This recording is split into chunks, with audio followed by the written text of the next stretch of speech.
What's good, y'all? It's Darbydarbz. I'm back with another video. Make sure you guys like, comment, and subscribe. And let me know what you think about my content. And I wanted to come on here and talk about this story because memories were popping up in my camera roll. And it was just bringing up, memories about this situation that I'm about to tell you guys about. And this story is about how I found out I needed to get a tonsillectomy. This is 5 years ago, and I was working at a nightclub in LA, doing bottle service, etc., etc. And I was at work one night. I got to be in people's face. I'm asking them, do they want bottle service? Do they want food? Can I get them anything? Do they want anything? So as I'm just making my rounds at my job, someone literally grabs me on my shoulder. It was a guy. And he said, not to be rude or anything, but your breath stinks. That's literally what he said. I was mortified. I was so embarrassed. And I guess I respect him for being honest, but it's like, have you ever had someone, a stranger, just flat out tell you that your breath stinks? I said, damn, bitch. I hadn't before. I had been dealing with a medical situation called tonsil stones ever since I was like 12 years old, or I might even been a little bit younger than that, but for surely 12 is when I remember actually trying to fix the issue myself. So basically tonsil stones are like little balls of just funk and food or just whatever it's consisted of that gets stuck in people's tonsils for people that have like holes in their tonsils. I know, gross, right? Some people don't have holes in their tonsils, so they don't have to worry about this. Me, on the other hand, I had holes in my tonsils, and like I said, these balls, these tonsil stones would get stuck in the holes in my tonsils, and I would literally have to like dig it out. I can remember digging the stuff out with like a knife, a butter knife, like the end of like a skinny makeup brush, anything that had a point on it that wouldn't like slice me open. I was like digging this stuff out of my tonsil. It was terrible. And like I said, I dealt with this for years. And I always wanted to get a tonsillectomy, but they would say, oh, what you're going through is not severe enough for us to give you a tonsillectomy. And I'm like, well, what is going to be severe enough? What more do y'all want me to do? Die? Because at this point, we got random people telling me that my breath stinks. I feel like that's pretty severe. So he tells me my breath stinks, and I was so embarrassed. I went in the bathroom and I cried.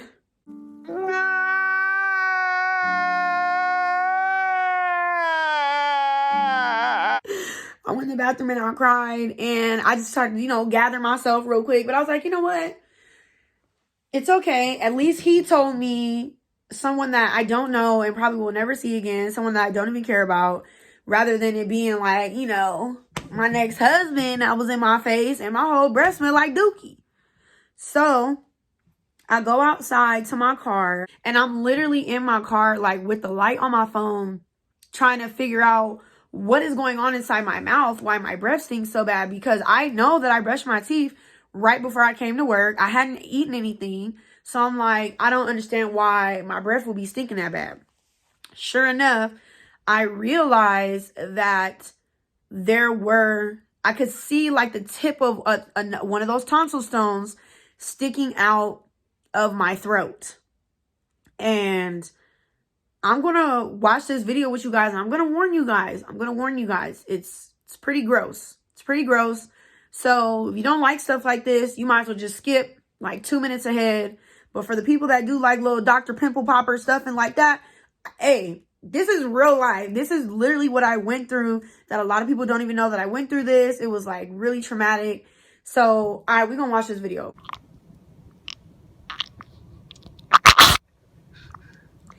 As y'all can see, I'm literally digging this out with a makeup brush I think this might have been like an eyebrow pencil or something like that. Anything that I could use to dig this stuff out of my throat, I would use it. Now we're going to watch the aftermath of what I finally got out. So that was like me trying to dig it out and record at the same time because I just wanted people to see and believe what I was going through. Now, let's watch the aftermath of what the stuff actually looked like.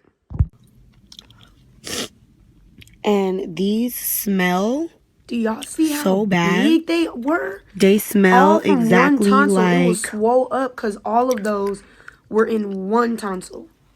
They smell exactly like what I think when I say to someone your breast stinks. Like it smells exactly like that. How other people's breast stinks. When I'm like, bruh, how do they not know their fucking breast smell with these tonsils?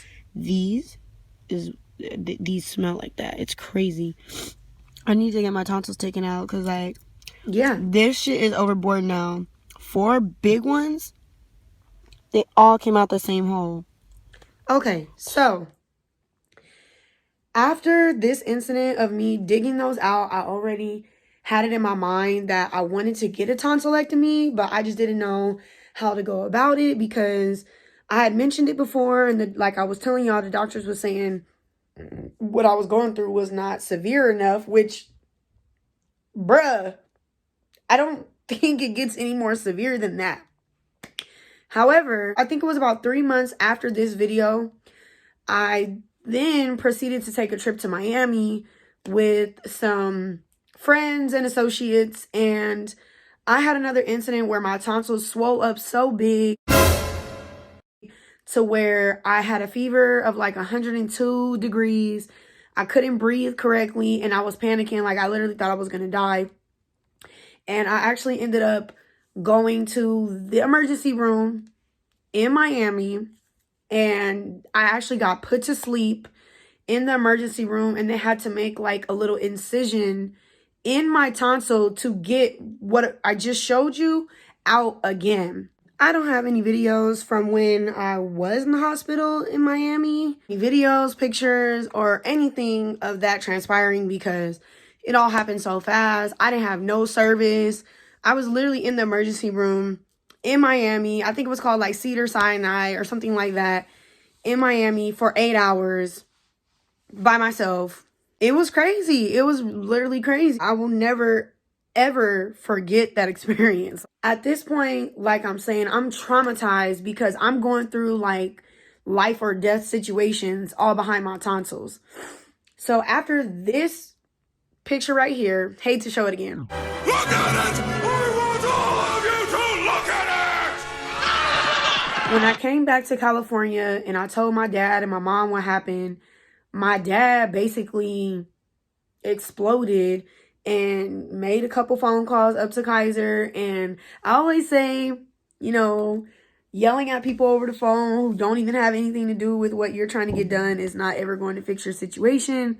But it fixed my situation that time. Straightening, yeah. I had been asking for a tonsillectomy for like 2 years, 3 years.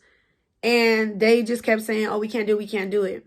But when my dad called up to Kaiser, and I honestly don't even know exactly what he said. No, nigga, you a hoe. He was just going off on random people and asking a bunch of questions that finally led him to getting the telephone number of this black woman.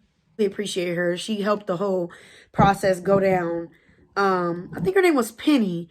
But anyways, I called Penny and she's like, yeah, your dad made several phone calls and, you know, got us connected, which I'm glad he did. But he said that it's like severe, and we went ahead and made the decision to schedule you a tonsillectomy. Sure enough, 2 weeks later, I got a tonsillectomy. And this was me in the hospital. Thank you. And next thing I knew, I was leaving the hospital with my tonsils floating around in like a little bag thing. I am so happy that they're gone. You feel me? Life's brand new with no tonsils. Little do you know. But I'm so grateful that my family, well, my dad and Everybody that came together at that time, at that moment in my life to like help me get through that, because it was really traumatic. It was painful, and people don't usually get tonsillectomies at age 23, but I did. Super grateful for it. And I just wanted to share this to like shed some light on some medical issues that maybe someone else out there in the world is experiencing. Like, just because you got a pretty face don't mean you can't have some messed up tonsils. So if you are experiencing the same, I would definitely say talk to your doctor about it, and don't be afraid to ask questions and get the proper help that you need, because I know, trust me, firsthand experience, I just showed you guys, it can be very traumatic. So yeah. Well, y'all, thanks for listening to my story time about my tonsillectomy. If you guys have any questions or anything, drop it in the comments below. Make sure you hit that like button, comment, subscribe. I appreciate you guys. Darbydarbz. I'll see y'all again with another video.